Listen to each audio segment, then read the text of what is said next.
Good morning, good afternoon, good evening, wherever you are in the world.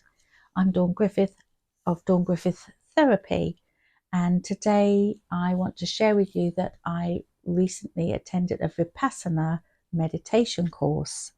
I've got some notes here, so I will be looking down.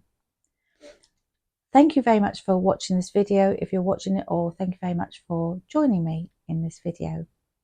Now, normally I'm working with people with addiction, trauma, and anxiety.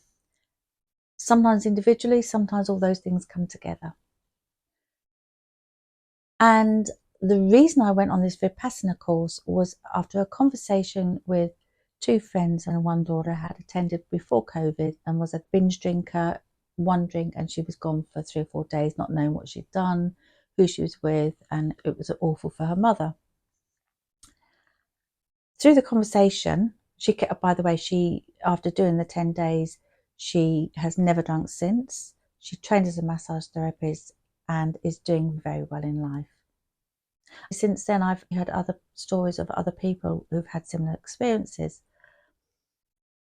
Now, the conversation we had was, I could not go and not speak for 10 days. And I said, yeah, I could. Really easy. Because although I talk a lot and I chatter and I speak to anybody,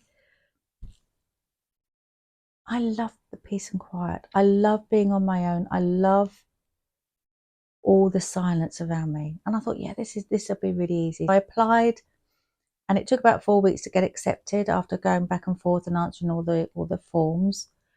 Off I went 1st of October, and I came out on the 12th of October.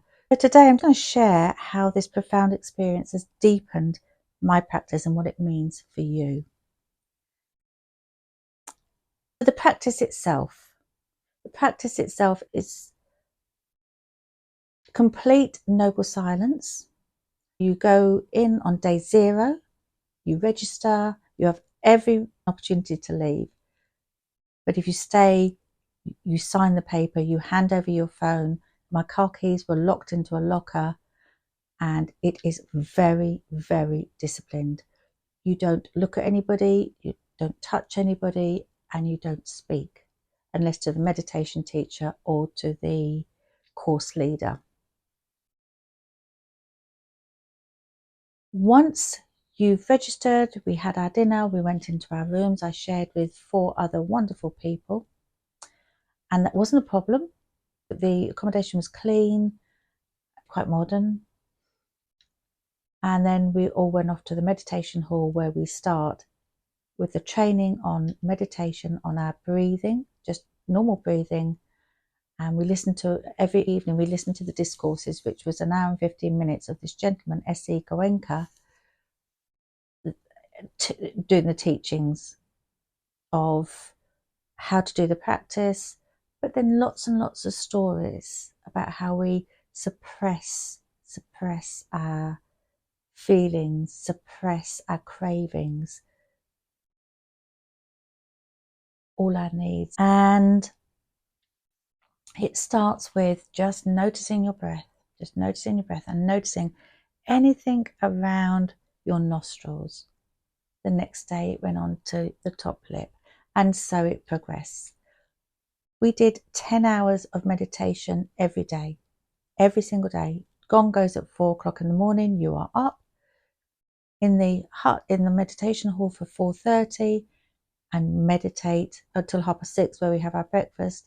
Back in at 8 till 11, meditating from 11 till 1 was lunch and time these are times when you can actually sort of have showers and do your washing or go for a walk or just rest. And you would not believe how incredibly tiring meditation is.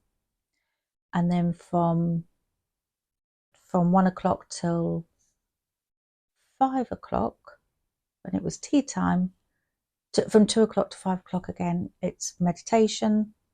And then 5 o'clock was a couple of pieces of fruit in the afternoon, and then back meditating from 6:30 till 9 o'clock. So 10 hours of meditating every single day. I'm training cognitive hypnotherapy, which is NLP, EFT, and hypnotherapy, gestalt therapy. There was a whole range of different things within that. I'm also a TFT practitioner, which is, again, tapping. It comes before EFT. It's where EFT came from. And I've also spent a lot of time around the 3 principles. So whilst I don't use just 3 principles, if you're a 3 principles coach, you don't use anything else, but I do incorporate it into my work with my clients. And it's around the mind, which is the all-encompassing something bigger than you and me. You can call it God, universe, whatever it is for you. Then it comes to our thoughts. Thoughts are just formless energy. You can't see a thought.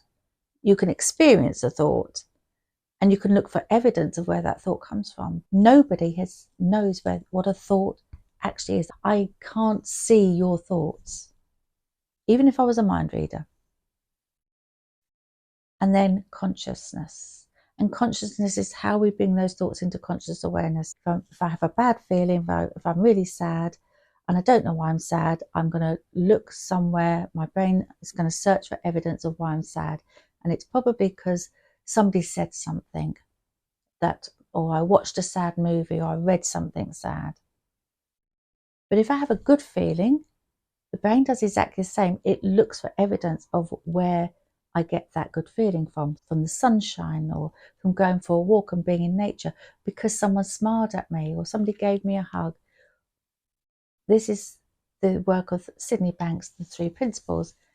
Now, I found that these two, the teachings from the Buddha over 2,500 years ago, and this is the Buddha Gautama, and how his teachings have gone down to all these teachers, to eventually to S.E.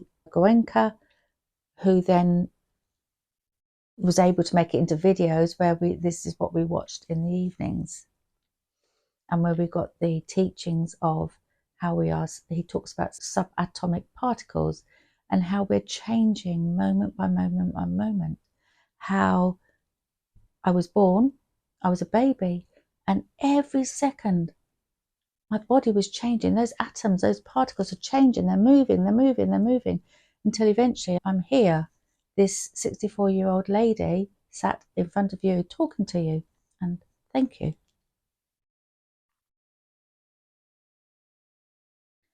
The practice of observing sensations, that's really what we were doing. Was we were observing sensations without reacting. If you have a little scratch, you sit still. You don't. If you have a pain, you sit through, you observe it, you move through it, you move through it. Observe it, move through it.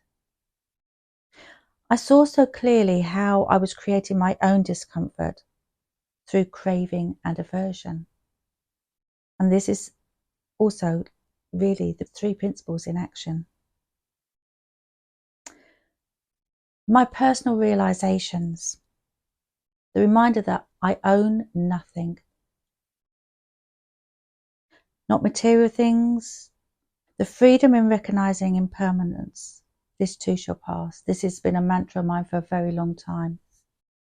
And when I came out, and it's only just recently, so I went probably 4 weeks ago. I went for 1st of October to the 12th of October, and we're now on the 6th of November. I felt such disconnection from all materialism, and also from my body, not as loss, but as spaciousness. And I really struggled to really connect to that. This is not my hair, this is not my jumper, this is not my water, this is not my screen behind me, that's not my phone. And I've really felt into that nothing is permanent, everything is changing, and actually I own nothing. It's just mine here in the moment. All of this can also be translated into the work I use within hypnotherapy, within thought field therapy, and with the past life work and regression work that I use. I'd like to leave you with 3 takeaways. Takeaway 1, notice your cravings. How often are you reaching for external fixes? A new car, cosmetic enhancements, or food, or other substances? These give short-term endorphin hits, but don't address the root or the root causes. My invitation is this week, just notice when you're craving something external to change how you feel internally. Takeaway 2, sit with discomfort. Nature teaches us that everything is moving in cycles. The seasons change, storms pass, the acorn falls to becomes an oak tree. The acorn falls into the earth, that's the ending, but it's also a beginning, something new. Just for practice, when discomfort arises, can you observe it rather than immediately fix it or react to it? Just use this mantra, this too will pass. And takeaway 3, you own nothing, and that is true freedom. Our attachment to possessions, outcomes, even people, creates suffering. This doesn't mean not loving or caring, it means releasing the grip on ownership. What would it feel like to hold your life more lightly? This work isn't about perfection, it's about being aware. For me, I'm still integrating back into balance, back into the balance of the world. When I was there, I would have said, I will never do this again. I couldn't wait to get out. But by day 12, when we actually left, nobody really wanted to go because you are so transformed and you feel so light. I now would do another 10 days. I won't do it next year, but I am definitely going to do another 3 days next year. This will be a practice. And yes, I am now able to sit for an hour, still and silent. Before, I could do 10 minutes, maybe, to sit here quietly. And normally it would be a guided meditation or some music playing or something like that.